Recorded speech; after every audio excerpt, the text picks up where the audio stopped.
En el año 31 a.C.,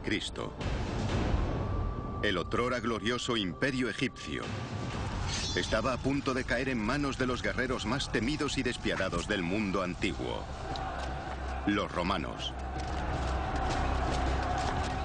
La reina Cleopatra, última de las faraonas del antiguo Egipto, había sido acusada de traición y su país estaba en ruinas por culpa de una guerra civil y de la hambruna. Cuando los romanos se hicieron con las tierras del Nilo, convirtieron uno de los lugares más inhóspitos del planeta en un próspero centro de comercio. ¿Quiénes eran las personas que llegaron aquí? ¿Qué les motivaba a venir?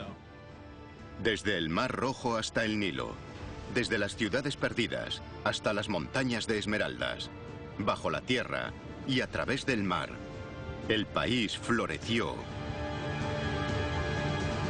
cuando Roma dominó Egipto.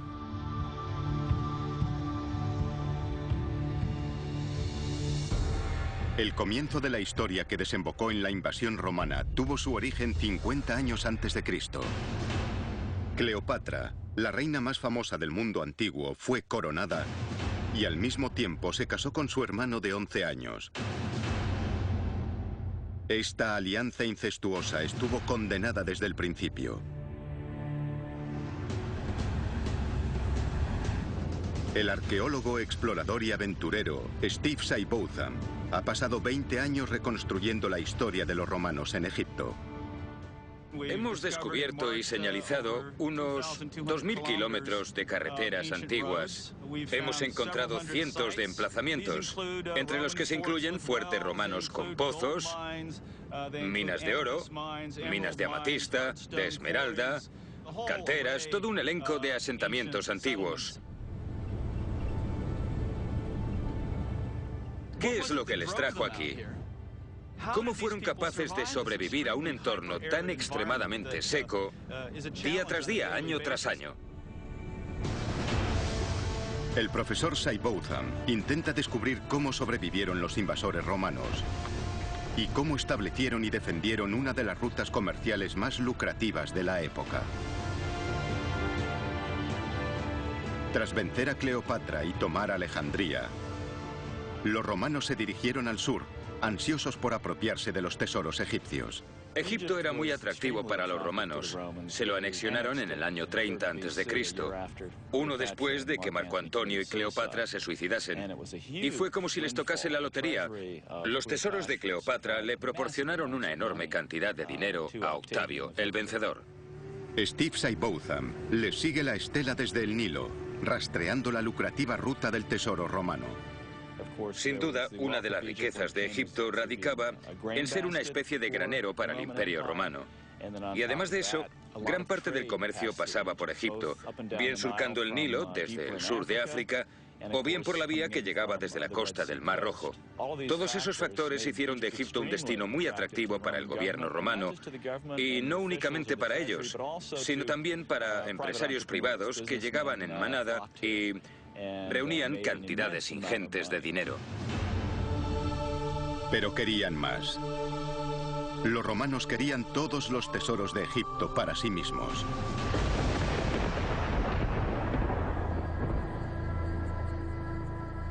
Hace 2000 años, los monumentos de los faraones ya eran antiguos. El templo más grande y magnífico de Egipto, en Karnak, ya tenía más de 1600 años. El general germánico, príncipe del Imperio Romano e hijo adoptivo del emperador Tiberio, marchó con su ejército hacia el templo. Le sobrecogió semejante tamaño y grandeza. Un anciano monje tradujo los jeroglíficos y le habló a Germánico sobre el antiguo Egipto, el otrora país poderoso y civilizado, cuyos reyes eran dioses y cuyas riquezas no conocían fin. 2000 años antes de la llegada de los romanos, los egipcios extraían y fundían oro. Este valioso trabajo solía correr a cargo de enanos, muy estimados por parte de los faraones. Ostentaban cargos tan privilegiados dentro de la casa real como los de artista, artesano y joyero. Como muestra esta ilustración funeraria real, en un proceso rodeado de secretismo, primero golpeaban y rompían la roca, para después esparcir el oro y la roca molida sobre lana de carnero que a continuación mojaban. Las partículas más ligeras flotaban, mientras que el oro más pesado se hundía en la lana, facilitando la recolección. Se cree que este es el origen de la leyenda del vellocino de oro. Los romanos se hicieron con el control de las minas de oro de Egipto y no tardaron en aumentar la productividad. Antes o después, todo el oro acababa en las arcas de Roma. La fuente de esta fabulosa riqueza nacía en unas minas localizadas en una región de Egipto conocida como el Desierto Arábigo. Se encuentra apartada de las ricas llanuras del Nilo. ¿Cómo construyeron los legionarios de Roma una comunidad tan llena de vida en una zona tan desolada? Cuando Octavio venció a Cleopatra y a su amante Marco Antonio en la batalla de Aquio, librada en el mar Jónico en el año 31 a.C., se instauró el dominio de Egipto por parte de Roma, que duraría 5 siglos. Uno de los premios fue el Desierto Arábigo, de donde los faraones habían extraído el oro y las joyas que enriquecían a su reino. Es un páramo árido del tamaño de Grecia, en donde las temperaturas veraniegas pueden alcanzar los 55 grados centígrados. Las precipitaciones medias son de 3 milímetros al año. Era un lugar inhóspito para los conquistadores romanos.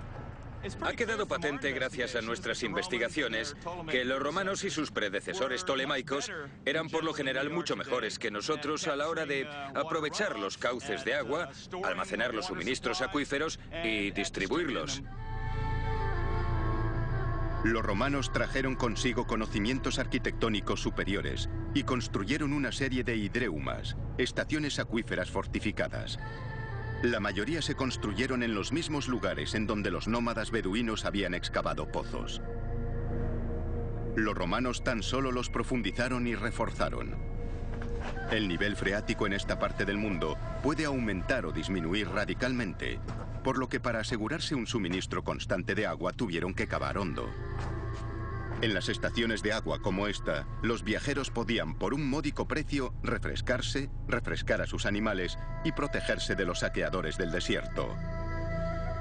Los nuevos amos de Egipto encontraron la forma de adaptarse a las condiciones desérticas. ¿Qué los atrajo hasta aquí? Bueno, las motivaciones principales fueron, obviamente, las increíbles riquezas o el hecho de poder conseguirlas. Y los romanos sabían que la llave a esa riqueza yacía en un lugar llamado Mons Smaragdus, la montaña de la esmeralda. Esta es la ciudad abandonada de Sicaid, construida probablemente por los ancestros de Cleopatra. Albergaba a los hombres, mujeres y niños que vivían, trabajaban y morían en las vecinas minas de esmeralda. Los trabajos debieron de ser realizados a muy gran escala. Hasta ahora, Steve y su equipo han descubierto 150 casas en Sicaid, lo que sugiere que el pueblo contó con una población de unas 1000 personas y que se mantuvo durante unos 500 años. Construyeron este misterioso templo en plena roca. No se ha fechado con exactitud y tampoco sabemos a qué dioses veneraban allí. Se tardarán varios años en resolver los misterios de Sicaid, la ciudad construida sobre esmeraldas. Las esmeraldas, al igual que todas las piedras preciosas y semipreciosas, eran evidentes bienes de consumo. Eran muy demandadas, en especial por parte de las mujeres, con aquellos collares, pendientes y joyas para enseñar, para demostrar que obviamente disponían de medios económicos.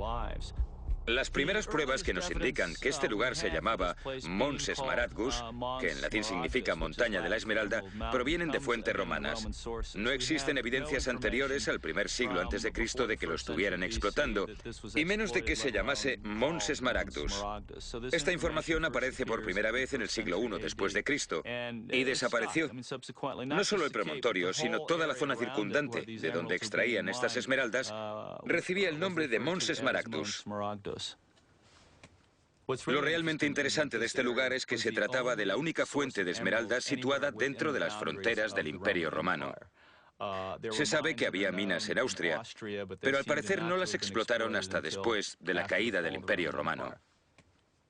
No hay pruebas, o hay muy pocas, de que los romanos conociesen los diamantes o los rubíes. Esta habría sido una de las piedras preciosas de mayor consideración que se podían encontrar en el Imperio Romano. Obviamente este lugar rebosó actividad durante al menos 500 años para producir las piedras preciosas que se consumían en cantidades bastante grandes, cabe decir, a lo largo de todo el Imperio Romano. Sería muy interesante saber si parte de estas esmeraldas se exportaban más allá de los límites del imperio para goce de los vecinos bárbaros del norte, los vecinos persas del este o cualquier otro que hubiera. No sabemos si estos tenían otras fuentes a su alcance. Nadie sabe con exactitud cuántas esmeraldas extrajeron de aquí, pero debieron de ser millones. La montaña cuenta con miles de pozos mineros. En las profundidades de una de las montañas del desierto arábigo, Steve desciende hasta una antigua mina de esmeraldas, acompañado por la arqueóloga y exploradora británica Katie Hurst. Han venido para descubrir cómo extrajeron los romanos esos millones de esmeraldas durante cientos de años. Voy reptando sobre mi estómago. Si comieses bien, no podrías trabajar aquí. Sí. Mira esto. ¿Qué has encontrado? Madre mía, mira esto. ¿Qué has encontrado? Mira. Oh, caramba. Fíjate. Estas grietas angostas se excavaron a mano. Baja todavía más. Las esmeraldas estaban muy arraigadas en la roca y se extraían con herramientas metálicas básicas. Me Y encanta. a mí, fíjate en las marcas del pico que hay. Están por Sí. todo el lugar. Oh, vaya. Pueden verse los tajos que hicieron con los picos. Mira aquí. Sí, sí. ¿Te imaginas cuánto trabajo debió de darles todo esto? Y todo para contentar a las señoras de Roma. Sí, Con todos aquellos collares y joyas. sí. Fíjate cómo resplandece esta piedra. ¿Es por las esmeraldas Es o...? mica. ¿Mica? Sí, debieron de sacar las esmeraldas de ahí. Se me deshace como la mantequilla en las manos. Claro. Cielos, mira. ¿Te imaginas esto iluminado solo con una lámpara de aceite?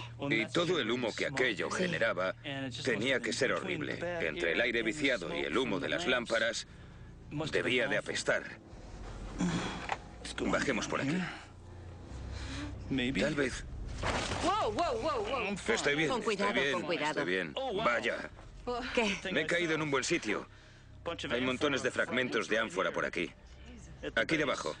Ve con cuidado. Sí. Caramba, mira esto. Mira esto. ¿Qué has encontrado? Toma ya. ¿Es una jarra?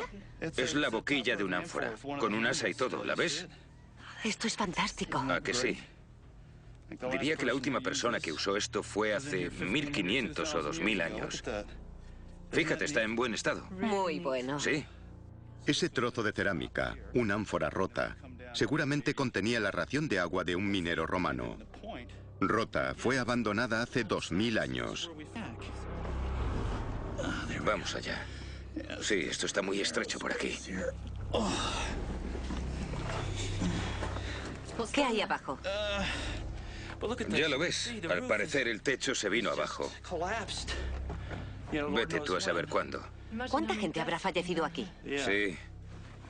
Sí, me pregunto si elaboraban estadísticas de los muertos y heridos de estas minas. ¿Crees que las mujeres de Roma sabían apreciar los esfuerzos que...? Estoy seguro de que no. Seguro que no tenían ni idea. Mira ahí arriba, fíjate. Hay rastros de los antiguos mineros por todas partes. Mira, parece como si hubieran puesto a propósito unas pequeñas agarraderas para las manos Sí, o para sí. los pies. Mira esto, picaron aquí Sí, y aquí sí. y seguramente más arriba para contar con unas agarraderas con las que poder... Un sitio donde poder Sí, apoyarse. eso es, sí, se anticipaban a todo. Te preguntabas qué tipo de persona podría querer trabajar en un lugar así. Las pruebas demuestran que la mayoría del trabajo era libre y remunerado, así que... ¿En serio? Debía de ser bien pagado en comparación con lo que se pagaba habitualmente. Aquí se acaba. Sí, supongo que hemos llegado a un punto donde solo podemos dar la vuelta. Oh, vaya. Mira aquí abajo. ¿Qué? Cielos, mira. ¿Qué?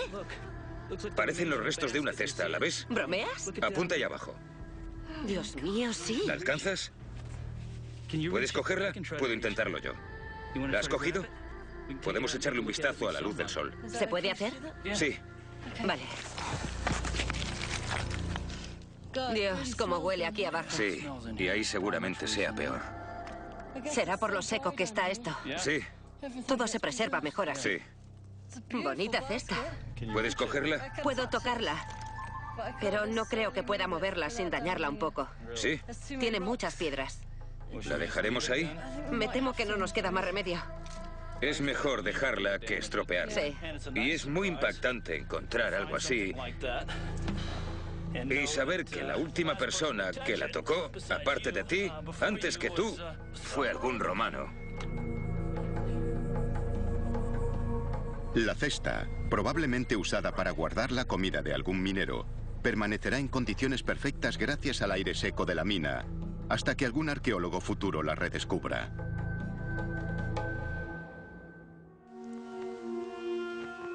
En la antigüedad, a las esmeraldas las llamaban fuego verde.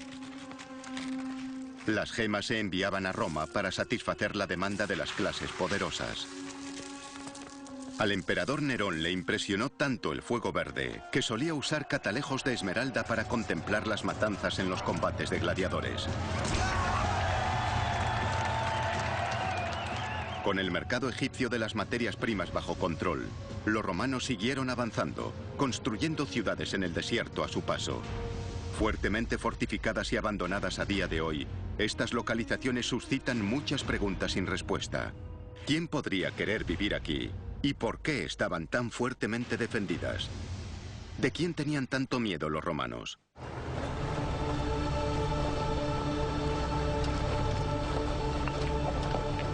El profesor Seibouzan y su equipo se dirigen a la ciudad de Chenchef, construida por romanos, habitada por romanos y defendida por guarniciones romanas hasta que la abandonaron misteriosamente. Su emplazamiento y uso, en las profundidades de un valle casi olvidado en el desierto arábigo egipcio, es uno de los mayores misterios arqueológicos del país. Tras 25 kilómetros de terreno escabroso, los vehículos no pueden seguir avanzando. Ayudados por los beduinos a Babda, la única forma de llegar es a pie. Así es como los habitantes romanos de Chenchef iban y venían. Es una caminata larga y peligrosa, a una temperatura de 50 grados. Steve solo ha arañado la superficie arqueológica de Chenchef, pero una cosa está clara: la gente que vivía aquí era rica. El tamaño, estilo y construcción de hogares todavía en pie lo demuestra. Pero ¿por qué vivían aquí? No parece haber fuentes de agua en la zona. Si observas cómo Mohamed prepara el café, te das cuenta de lo escasa que es aquí el agua. Sí, y tanto. Hasta la mínima gota es muy apreciada. ¿En la época romana la tierra era así de árida? Sí, era muy seca. Según los estudios que he visto sobre patrones de lluvias de por aquí, sí que lo era. Era muy seca. Las precipitaciones eran muy escasas y además... Todavía lo son. Aún lo son. Habría que excavar para sacar agua. Suponemos que hicieron pozos en los uadis. Steve y su equipo han explorado Chenchef y han descubierto unas 200 casas y 500 tumbas que se remontan al siglo III después de Cristo. Las excavaciones preliminares en vertederos revelaron un gran número de bienes de lujo, incluido un zafiro tallado. Pero el mayor misterio de todos es por qué este lugar estaba tan fuertemente defendido. En la cima de un pico, a unos 150 metros sobre la ciudad, se halla un fuerte romano. Visto desde arriba, la forma de boca llave hace que este sea un fuerte único en el Egipto romano. Subir hasta él es una tarea arriesgada, incluso acompañados por el veterano escalador Trevor Masia como guía. Vale, chicos, aquí comienza el sendero. Hay algunas secciones empinadas. Mirad bien dónde pisáis para que no se desprendan rocas que puedan caerle encima al compañero que os sigue.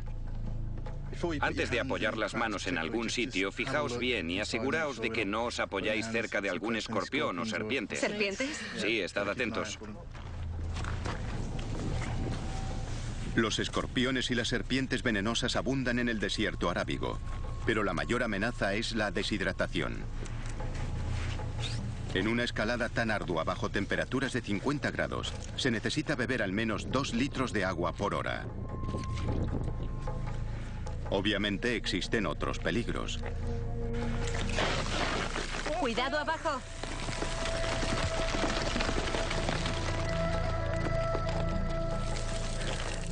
Continúa. ¿Estáis bien? Sí, sube, sube. Debió de ser una vida muy dura para los desafortunados soldados romanos destinados en Chenchev. Como duro era cargar con comida y agua hasta aquí. ¿Tienes idea de cuánto tiempo podían pasar destinados aquí, Steve? A veces te mandaban durante 3 meses, otras 7 y otras 18 meses. 18 meses. Sí. Parece que para nuestro guía esto es coser y cantar. Tras una subida larga y calurosa, Steve y Katie entran por lo que una vez fue la puerta principal del fuerte. Vaya, Sí. menudas vistas. Unas vistas preciosas del Mar Sí. Rojo. Desde aquí se evidencia por qué los romanos eligieron esta cumbre. Tiene una vista panorámica de 360 grados, perfecta contra cualquier enemigo llegado desde cualquier dirección. Pero ¿por qué los romanos se decidieron a construir un segundo fuerte en una cumbre vecina y unirlos con 2 muros? Sigue siendo un misterio. Es el único fuerte que hemos encontrado en la región que guarda una disposición tan rara, con los 2 fuertes en las 2 cumbres, conectados mediante 2 muros paralelos. Es un poco raro. Muy extraño, sí. No tengo ni idea. Bueno, supongo que si tienes estas vistas del valle desde aquí, Sí. si te ponías en aquel podías ver aún más lejos. Unas vistas un tanto diferentes. De ese modo cubrían todos los ángulos. Hasta que no se realicen más excavaciones, Chenchev seguirá ocultando sus secretos. Los romanos avanzaron hacia el este, a través de los desiertos de Egipto. Solo se detuvieron cuando llegaron a Berenice, en las costas del Mar Rojo. Resulta difícil imaginar que Berenice fuese entonces una ciudad dinámica, uno de los centros comerciales más lucrativos del mundo conocido. Las expediciones de Steve de los últimos 20 años se han centrado en esta zona. Hasta ahora ha encontrado unos 20.000 artefactos, desde pendientes de perlas hasta estatuas, desde lámparas de aceite hasta cadáveres, desde piedras preciosas hasta perlas de vidrio, todos con una historia que contar. El arqueólogo Steve Seibotham lleva explorando el desierto arábigo egipcio desde hace más de 20 años.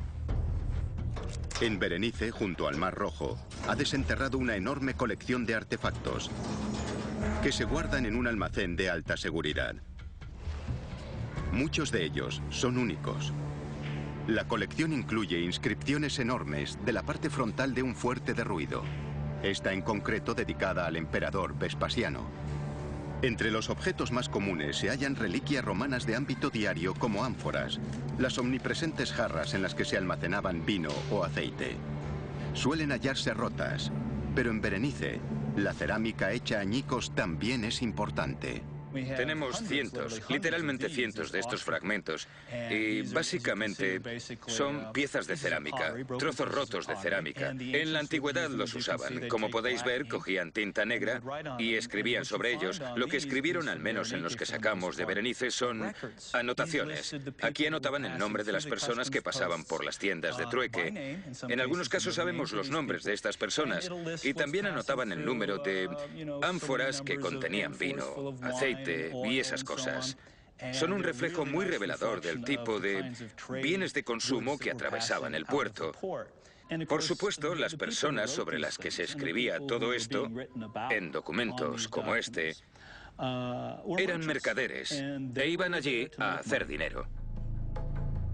Pero ¿cómo podían los mercaderes hacer dinero en uno de los nudos comerciales más remotos del mundo romano? Steve encontró la respuesta en uno de los edificios más importantes y antiguos de Berenice. Estoy sentado sobre el techo de este templo de Serapis en Berenice. Sin duda el punto más elevado de la ciudad antigua. Habría sido un edificio importante hecho de cegadoras piedras blancas, por lo que habría sido visible a kilómetros de distancia, atrayendo a los barcos hacia el puerto. Funcionó durante al menos 400 años, y en ese tiempo Cleopatra habría pasado por aquí, Marco Antonio habría pasado por aquí, Octavio habría pasado por aquí. Fue en el patio del templo donde Steve hizo un descubrimiento que cambió lo que sabíamos del Imperio Romano para siempre. Encontramos algo realmente increíble en el patio del templo de Serapis. Había 2 vasijas enormes de barro enterradas en el suelo del patio. Cuando las examinamos al principio parecían guardar carbón, pero cuando empezamos a sacarlo, reconocimos al momento de qué se trataba. Eran granos de pimienta negra y había 7,5 kilos de granos de pimienta dentro de aquella vasija. Es la cantidad más grande de pimienta jamás encontrada en ningún otro emplazamiento arqueológico del Imperio Romano. ¿Pero por qué la pimienta es tan importante? Pues porque no es originaria de Egipto ni de ninguna otra parte de África. La pimienta se da en Asia, concretamente en el oeste de la India.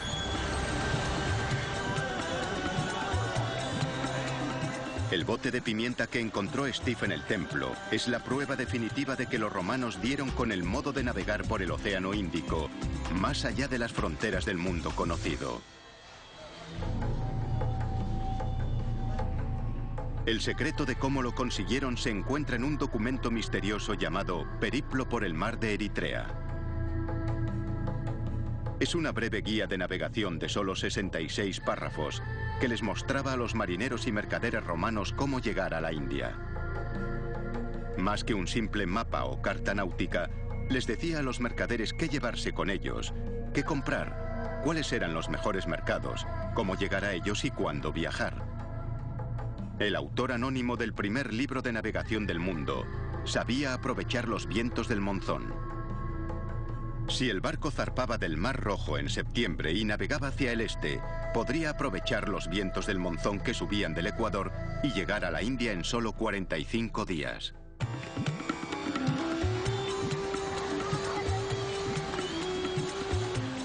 A los pocos años de llegar los romanos a Berenice, ya estaban comerciando con las tierras donde hoy se encuentra Yemen, Omán, Pakistán y la India.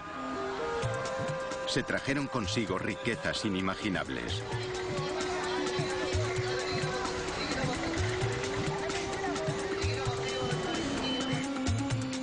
Berenice se convirtió en una ciudad muy dinámica, un mercado multinacional en el que todo se podía comprar y vender. Estamos en el centro de Berenice, caminando por una de las principales avenidas de la ciudad. Tiene orientación este-oeste y une el templo de Serapis, bajando por la colina y atravesando la zona residencial comercial, con la basílica. Enterrado entre los edificios más antiguos de Berenice, Steve descubrió un vertedero muy anterior, justo en el medio de lo que era la calle principal. Supone un almacén increíble de información respecto a la gente que vivía en Berenice. Es basura, son residuos del 400 después de Cristo. Y a los arqueólogos nos encanta la basura, somos basurófilos. Esto es una mina de oro para los arqueólogos. Aquí encontramos un despliegue enorme de cosas, desde lo más mundano hasta casi lo lujoso. Por ejemplo, acabamos de encontrar este pequeño avalorio. Podéis ver el agujero de en medio. Seguramente esté hecho de esteatita. Se ve que la parte superior tiene forma de altar. También tenemos este hermoso grafito que encontramos en una zanja cercana que muestra un velero. Como veis, tiene las velas recogidas, lo que significa que está anclado. Hemos encontrado esto hace 10 minutos. El tapón de un frasco hecho de yeso con palabras en griego. Hasta ahora sabemos de al menos 11 lenguas diferentes escritas, incluidas el griego, el latín, el copto, que fue una lengua cristiana nativa usada en Egipto. Tenemos el palmirense, que era la lengua que usaban en Siria. También el tamil brahmi, una escritura usada en el sur de India. Tenemos el prácrito. Tenemos toda una variedad de lenguas. Una de las cosas que encontramos en este vertedero fueron papiros. Este en particular es una bonita versión de uno que actualmente está en un almacén en coptos. Está escrito por una mujer llamada Jefeni, y en él le escribe a su hijo, su caprichoso hijo. Igual de típico que las cartas que podrías recibir hoy de tu madre. Dice: no tengo noticias tuyas, te he escrito muchas veces, pero no sé nada de ti, ¿en qué andas metido? ¿Por qué no le escribes a tu querida madre? Estos vertederos son auténticos almacenes de historias personales de individuos, de gentes cuyos nombres sabemos gracias a los documentos. Otros de ellos no son completamente anónimos. Estos retratos de momias del siglo III nos ofrecen una idea de cómo habría sido la clase de los mercaderes ricos de Berenice. Los encontraron en una región de Egipto poblada por una clase media romana de riquezas similares. Pintados en vida, haciendo perceptibles sus riquezas, estas son las caras de un pueblo feliz, satisfecho, rico y tremendamente próspero. Eran los mercaderes que comerciaban con los pueblos del este y volvían con cantidades enormes de pimienta, especias e incienso, para las cuales habían creado una demanda insaciable en Roma. Los barcos cargados con olíbano y mirra de Yemen y Omán atracaban regularmente. Nerón, tras matar a su madre y patear hasta la muerte a su esposa embarazada, tuvo tantos remordimientos que usó el equivalente a un año de importaciones de olíbano en el funeral de su esposa Popea. La embalsamaron en olíbano y la lavaron y llenaron el ataúd con él. Cada uno de los dolientes portaba una máscara de Popea. La cada vez más depravada decadencia de Roma dependía de barcos mayores y más frecuentes cargados con especias e incienso del este. Y por un corto periodo de tiempo, la pimienta valió más que su peso en oro. Los primeros siglos de la era cristiana vieron la época dorada de Berenice. Barcos cargados de vino romano, algodón egipcio, cristal y cobre salían del puerto hacia los lucrativos mercados orientales. Y los barcos volvían cargados con especias valiosas e incienso. Pero no todos conseguían llegar a puerto. El mar Rojo que baña Berenice es traicionero, con arrecifes de coral justo bajo la superficie, esperando para abrir el casco de cualquier barco que se le acerque en exceso. Solo se llegaron a encontrar un puñado de navíos romanos. Pero según un buzo amateur local, a 16 kilómetros de Berenice yace un antiguo navío. ¿Podría tratarse de un barco mercante romano que iba o volvía de la India?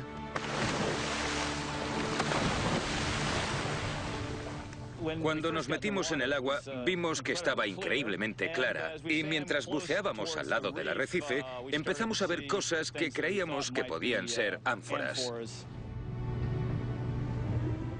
Nos sumergimos y rodeamos un coral. Y de repente vimos un trozo de ánfora tirado en el suelo marino. Fue increíble. Y además era un trozo grande. Diría que de 1 metro de largo. No tenía ningún asa. Y dentro tenía corales encostrados. Pesaba lo suyo, pero fue un momento muy emocionante al encontrar restos de actividad romana en la zona. Dado que eran tan comunes en los yacimientos romanos, las ánforas ofrecen pistas a los arqueólogos. La forma y tamaño sugieren lo que una vez contuvieron y lo antiguas que son. Después encontramos la mitad superior. Debía de medir al menos medio metro. Rondaba quizá los 60 centímetros. La parte de arriba tenía 2 asas, así como buena parte del cuerpo del ánfora. A este tipo se le llama ánfora de barril doble. Esta en particular me parecía de las primeras, romana, de comienzos de la era cristiana, tal vez del siglo I después de Cristo. Era muy curiosa. Esto no significa necesariamente que aquí tuviese lugar un naufragio. Tal vez un navío romano cargado de ánforas hubiese tocado fondo en el arrecife y en un intento de aligerar la carga y desencallar, arrojaron parte de la pesada carga por la borda. Pero entonces encontraron otro tipo de recipiente. Encontramos varios cuencos y platos, lo cual indica que eran las cosas de las que se servían los pasajeros o la tripulación para comer. Era la prueba clave que estaban buscando. Un barco encallado jamás se habría deshecho de platos y cuencos ya que apenas pesan. Este es el escenario de un naufragio. Debieron de ser muchos los barcos llegados a puerto para que los mercaderes de Berenice acumulasen tan fabulosas riquezas. Los romanos inventaron la economía global, el comercio de proporciones globales, La globalización y el multinacionalismo, o sociedades multiétnicas, era algo que los romanos conocían muy bien. No es algo que los occidentales hayan inventado en el siglo XX o a principios del XXI. Si le echamos un vistazo al tamaño del imperio, desde Escocia hasta Basora en Irak, tardaríamos hoy 7 horas en avión. Era un verdadero imperio multinacional, compuesto por cientos o miles de diferentes grupos étnicos, gente con religiones, costumbres y lenguas diferentes. Por lo que durante 500 años, los mercaderes romanos de Berenice se hicieron ricos, y el imperio romano más aún, ya que todo y todos tenían su precio en el imperio. Un precio que se pagaba en tarifas, impuestos y peajes. Cruzar el desierto desde el Mar Rojo hasta el Nilo tenía unos precios, enumerados aquí, en la tarifa de Coptos, una lista de precios sobre una roca que se remonta al 90 después de Cristo. Especifica los impuestos que todo y todos tenían que pagar para cruzar el desierto. Un burro, el animal de transporte típico de la época, pagaba el equivalente a 20 euros. La esposa de un soldado, que cruzase el desierto para ver a su marido, pagaba 75. Un artesano, 150. Y para que veáis el toque picante de la vida en el desierto, las prostitutas tenían que pagar la exorbitante suma de 2.000 euros. Nadie se escabullía de los impuestos. Un viaje a través del desierto arábigo llevaba algo más de 2 semanas, dependiendo de la temperatura y el tamaño del convoy. Los convoyes seguían una ruta muy concurrida desde Berenice hasta Coptos, en el Nilo. Las pruebas de que la gente realizase un viaje tan agotador siguen aquí, si se sabe dónde buscarlas. Esto es Wadi Hammamat, a mitad de camino entre el Mar Rojo y el Nilo. Es una cantera de piedra creada por los faraones para construir sus magníficos templos. Los antiguos egipcios fueron de los primeros en firmar sus obras, dejando su marca. Y muchos visitantes durante los últimos 3.500 años han hecho lo mismo. El lugar está lleno de inscripciones. Los que más me interesan son un par de ahí arriba, en griego y en latín, donde aparece el nombre del mismo hombre, un tipo llamado Caius Peticius. Sabemos por las fuentes en Italia y estas inscripciones que su familia estaba muy metida en el comercio. Que su nombre aparezca aquí, a medio camino entre el Nilo y el Mar Rojo, nos sugiere que ese interés se extendió al comercio por el Mar Rojo. Vemos otros nombres interesantes por aquí. Hay uno, ahí arriba, que es una dedicatoria de un soldado cuyo nombre era Julius, a un amigo suyo que se llamaba Didamateus. ¿Y qué hacía toda esa gente aquí firmando dedicatorias? Bueno, seguro que estaban relacionados con el comercio de bienes, como Peticios. En el caso de nuestro amigo Julius, el soldado, debía de estar relacionado de algún modo con la protección de comerciantes y mercaderes que iban y venían del Nilo al Mar Rojo. Una vez cruzaban el desierto con éxito, cargaban las mercancías en barcos y navegaban Nilo abajo hasta Alejandría, la segunda mayor ciudad del Imperio Romano tras la mismísima Roma. Esto, para un mercader, era la puerta de entrada hacia riquezas inimaginables. Durante 500 años, el desierto arábigo de Egipto sirvió como puerta de entrada al Imperio Romano, desde países a los que se llegaba en barco a través del Mar Rojo. A finales del siglo V, Roma estaba en problemas, próxima a la bancarrota. El otrora invencible ejército imperial estaba siendo atacado en todas las fronteras. La prosperidad en Egipto llegaba a su fin. Y un nuevo enemigo llegado del este estaba a punto de expulsar a Roma de Egipto para siempre. Durante más de 5 siglos, el Imperio Romano explotó los recursos naturales de Egipto. Las ciudades construidas con los beneficios sacados del oro y esmeraldas florecieron en las llanuras áridas del desierto arábigo. Los romanos ofrecían protección, agua, seguridad y la promesa de riquezas enormes. Las ciudades como Berenice crecieron rápido gracias a la importación de especias desde el este. Entre los mercaderes romanos se encontraban algunas de las personas más ricas del mundo. Gracias a una serie de documentos, en especial gracias a uno del siglo II después de Cristo, Sabemos el tipo de cargamentos que llegaban de la India: nardos, marfil y tela, cuyo peso ascendía aproximadamente a las 3,5 toneladas. Y el valor rondaba los 7 millones de dracmas. Si hacemos la conversión a día de hoy, serían unos 150 millones de euros. El geógrafo romano Estrabón, célebre en el siglo I después de Cristo, dejó anotado que cada año 120 barcos de 75 toneladas de peso cada uno hacían la ruta entre la India y el Mar Rojo. Esto deja entrever el gran volumen de negocio que se tejió durante 5 siglos. Es una cantidad apabullante. Estamos hablando de casi 8 billones de euros en importaciones, y eso en cifras conservadoras, suponiendo que solo fueran 120 barcos al año y que solo tuvieran 75 toneladas de capacidad. Sabemos en ambos casos que seguramente se trataba de estimaciones a la baja. Echa cuentas y piensa que el gobierno recaudaba un 25% en impuestos. Es algo realmente increíble. Pero en el siglo V, el auge llegaba a su fin. El río del oro se estaba secando.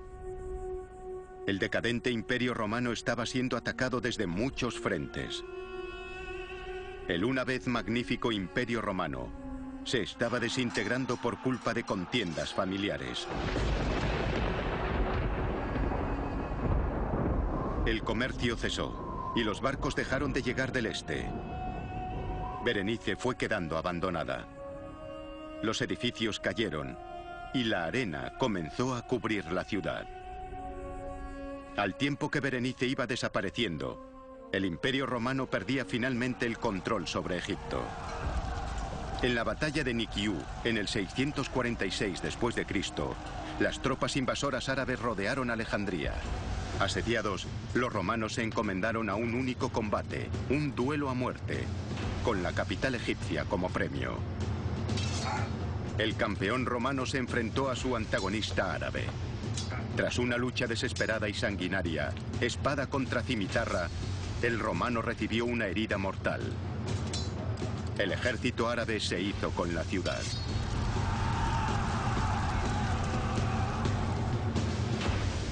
Finalmente, tras más de 600 años, una cadena de sucesos que había empezado con la boda de Cleopatra y su hermano, acabó con sangre sobre la arena del desierto.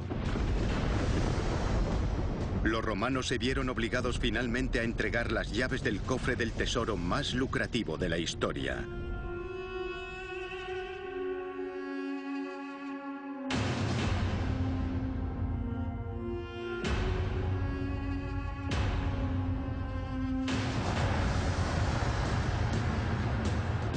Pero para Steve Seibotham y su equipo internacional de arqueólogos, sigue habiendo un sinfín de proyectos de excavaciones esperándolos.